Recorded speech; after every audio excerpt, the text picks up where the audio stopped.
Hi everyone, my name is Raksha and I am really happy that you're listening to this video and seeing me.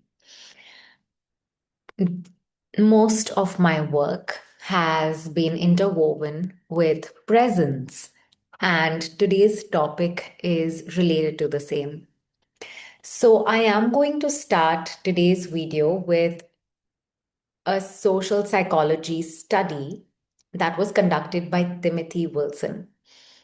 And in this study, it's shocking, literally. Um, they took a group of 15 people, a mix of men and women, and then they put them in a sparsely furnished room without their phones, pens, papers, books, nothing at all. And before putting them into this room, they got everyone to click a button which gave them a shock. And it was an unpleasant one. So unpleasant that most of them were like, we're willing to pay to not receive this shock. Okay? Now, the experiment needed these people, 15 people, to be inside that room, the sparsely furnished room, without any distraction for 15 minutes, and only that one button that would give them the shock. The only thing that they had to do was, and this experiment was called to think, to do nothing but to sit and to think. Basically, to be able to be with your thoughts. Okay?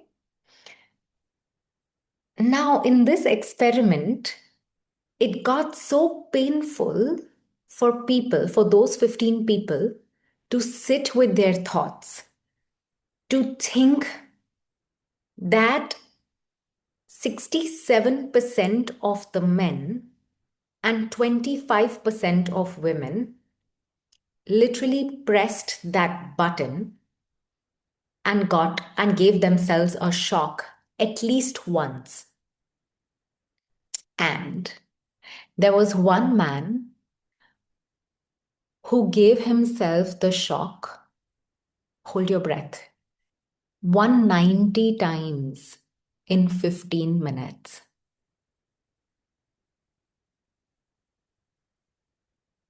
It's almost difficult for me to imagine that sitting with one's thoughts or thinking could be so painful on the inside.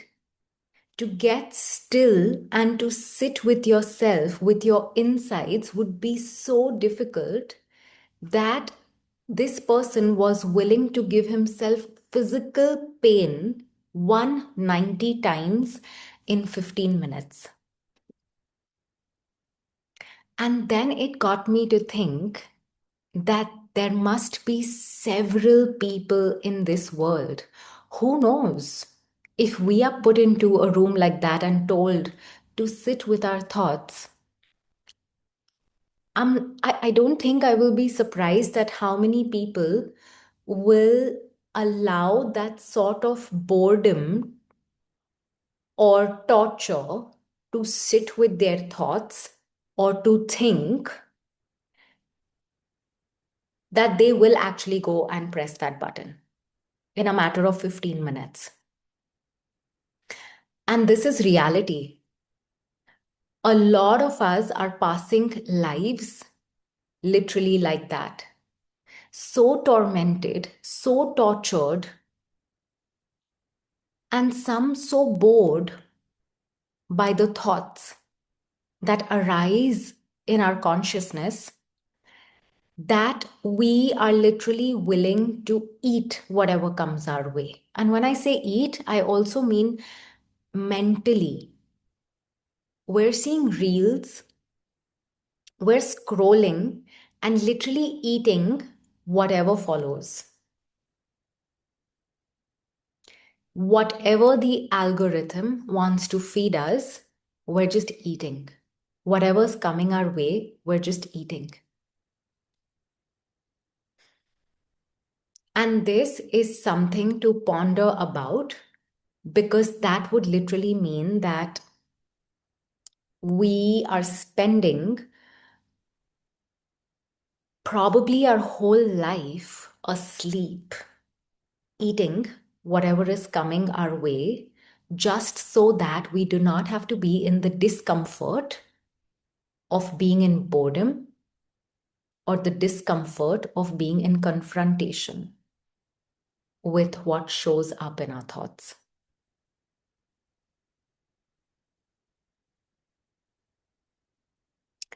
So, the medicine is that we have to be able to create the capacity to be present with our thoughts.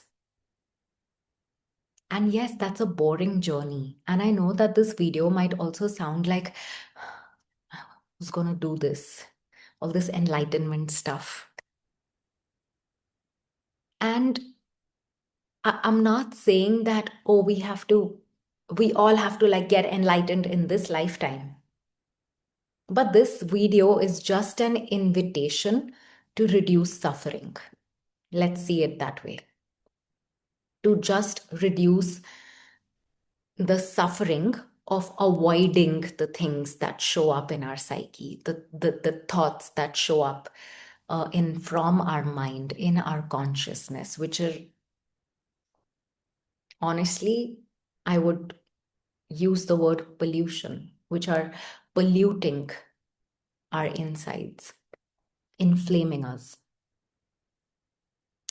Can we stop thoughts? No, we would be dead, because thoughts are technically an evolutionary mechanism. Like if our ancestors did not have thoughts, we would not be born. Our ancestors would be dead, because its own thoughts, like you'll mostly see, they're mostly negative. And the thing is that our ancestors who were living in tribes, they were living in jungles, they were living in the threat of being attacked by an animal, of being attacked by another tribe, of natural calamities. So they constantly had to think. And that is evolutionary. That is a survival mechanism that is there in all of us. We cannot stop the thoughts.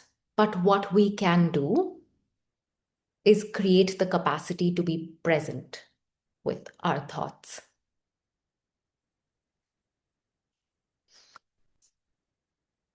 There was this beautiful observation which said that the rational mind is a faithful servant, and the intuitive mind is a sacred gift.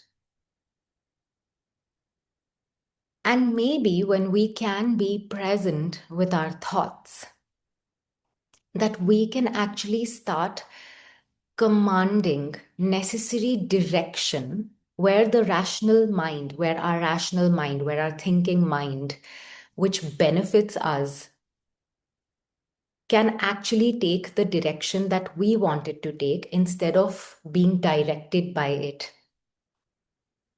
instead of becoming a servant to it. And that is why this practice of presence can be so beneficial. So I am inviting you to start with a 3-minute practice every morning when you wake up, of silence, of stillness, and of simply being present to your insides, to the thoughts that show up. Can you be present within 3 minutes? I'm not asking for a longer practice, because practices evolve themselves. All that I am asking for is 3 minutes. As soon as you wake up, be present with your insides. And of course, are we going to like get enlightened in this lifetime? Are we going to become the people who are always completely present? Maybe not. And there was this beautiful thing that my yoga sir once said when I was trying to force myself into an asana and I was trying to get into the complete posture and I was losing presence. I was losing the union of my mind with the body. I was losing my form. And Sir said that you do not have to. Okay, what he said was when you are trying to get into the complete posture with force, when you're literally losing presence, what you are doing is just satisfying your ego.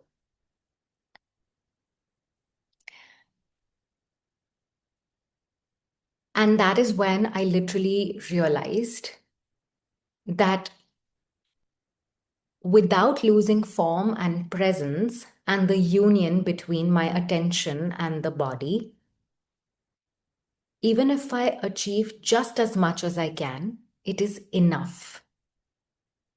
And he said one very beautiful thing to support this, where he said that it is not your work to get into complete posture, maybe in this lifetime.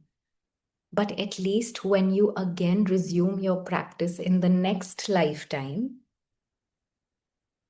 you will be further than you are in this lifetime. And that was so expansive. It was so liberating. It took the pressure off me to be perfect, to come into the whole asana, to do it right.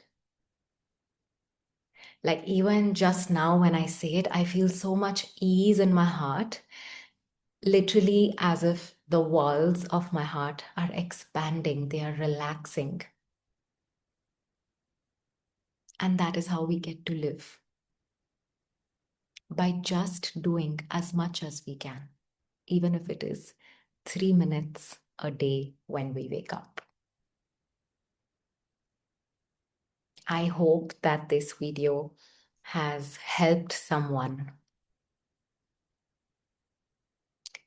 and I will see you in the next one.